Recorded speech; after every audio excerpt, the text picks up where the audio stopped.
السلام عليكم أصحابتي. maanta waxaan soo booqday magaalada Gurceel soo booqday 6 kiiloomitir oo jirto Ismareeb baabuurkaas wadana majeedin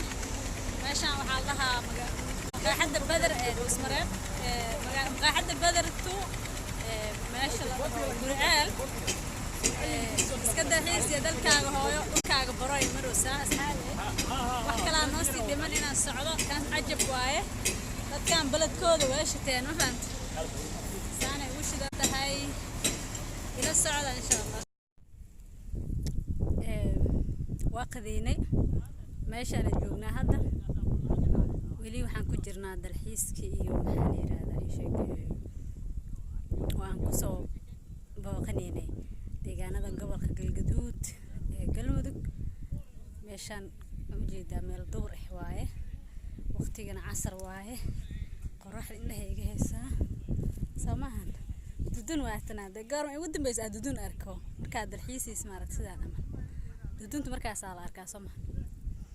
saabteedi falan janalkay subscribe saar hadii uu kugu cusub yahay hadii kalena daawo oo baro dhulkaaga hooyo waxaan ku suganahay deegaan ka tirsan ama tuulo ka tirsan Gurceel banaankeeda magaalo banaankeeda aan u casuumay asxaabteeda geedka hoostiisa joogan anagana intaan joognaa dhulka maasha Allah waa waaye doog aad u qurux badan yahay geedka qurac la dhigi jiro waa kaas geedii qurac aqab ah aqabka waa kaas abaqna waa dhahnaa darar shabeelle oo sanahay dadka kale oo Soomaalida kala gobolada kale qof walba yaqaan magac gooni ah anagana waa waxaan ka seenaa magacaas qurac may ana qurac ana waxaan ka seenaa aqab iyo abaq dadka kale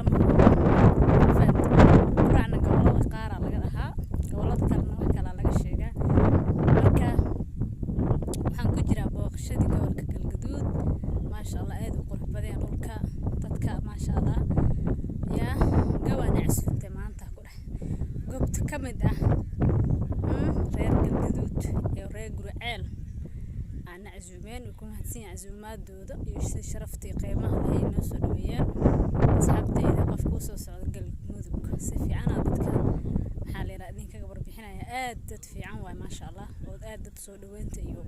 wixii kale ku wanaagsan dadka deegaanka degan waliba wixii kale dadka oo siyaasadda iyo wax kale ku jiro xifaaltan ku jiro laakiin dadka shacabka meesha degan aad dad sharaf badan oo qiimo badan waaye oo soo dhaweynta ku wanaagsan ya maanta qof shacab ah oo ganacsato qadan oo sameeyay maasha Allah ku mahadsan walaalkeen family Badar maqaaxada Badar electronic Badar meel ku yaala waxaa qadin oo sameeyeen Badar maasha Allah gobolada meel walba ugu badan maxaa leeyahay Badar ku taala hadii ay tahay electronic hadii ay tahay hotel hadii ay tahay maqaaxad idinka hadii uu Badar ku dhow yahay family ka dhigo saaxiibka ka dhigo